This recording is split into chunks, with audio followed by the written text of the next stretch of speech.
नमस्कार मंडळी. तर आज आपण बनवणार आहोत भरलेली शिमला मिरची. तर आपण इकडे शिमला मिरची धुवून घेतलेली आहे, इकडे लसूण घेतलेला आहे, इकडे खोबरं, ओलं खोबरं आहे ते मस्त भाजून घेतलेलं आहे, इकडे शेंगदाणे ते भाजून घेतलेले आहेत. हे आपण आता याचं छान असं वाटण करून घेणार आहोत मिक्सरवर आणि ही शिमला मिरची कापून घेणार आहोत. तर आपण अशा प्रकारे शिमला मिरची आता पुढून कापून घेतलेली आहे. तर आपण आता हा मसाला मिक्सरमध्ये बारीक करून घेणार आहोत.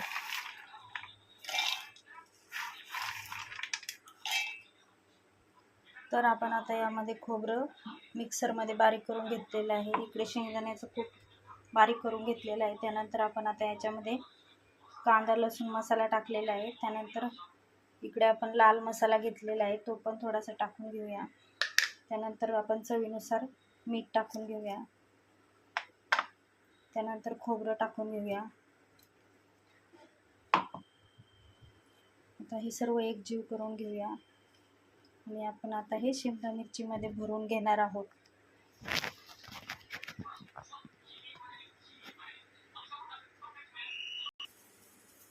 तर अशा प्रकारे आपण आता इकडे मसाला भरून घेतलेला आहे. तर तुम्ही बघू शकता छान असा आपण इकडे शिमला मिरचीमध्ये आता मसाला अशा प्रकारे भरून घेतलेला आहे.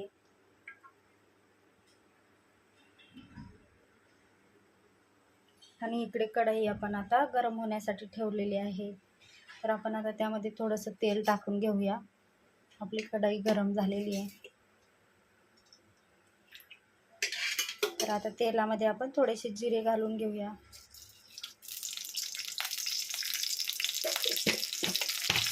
तर आपले जिरे असे छान असे फोडणी झालेली आहे. तर आता आपण यामध्ये भरलेली शिमला मिरची टाकून घेऊया एक एक करून.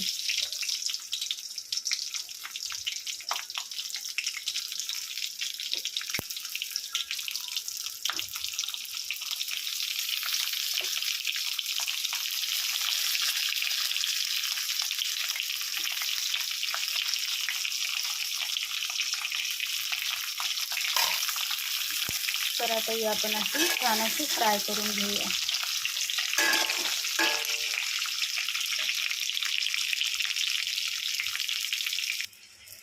तर अशा प्रकारे आपण आता ह्या मस्त फ्राय करून घेऊया.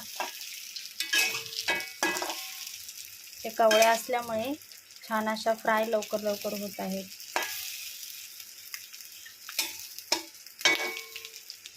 तर आपण आता यामध्ये राहिलेला मसाला टाकून घेऊया. तो छान असा मिक्स करून घेऊया. तर आपल्या छान अशा फ्राय झालेल्या आहेत आता. तर खाण्यासाठी रेडी झालेले आहेत आणि मसालाही छान असा फ्राय झालेला आहे, कुरकुरीत मस्त.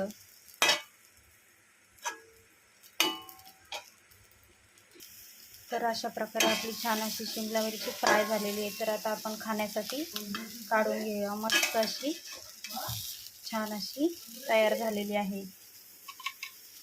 तर तुम्ही बघू शकता.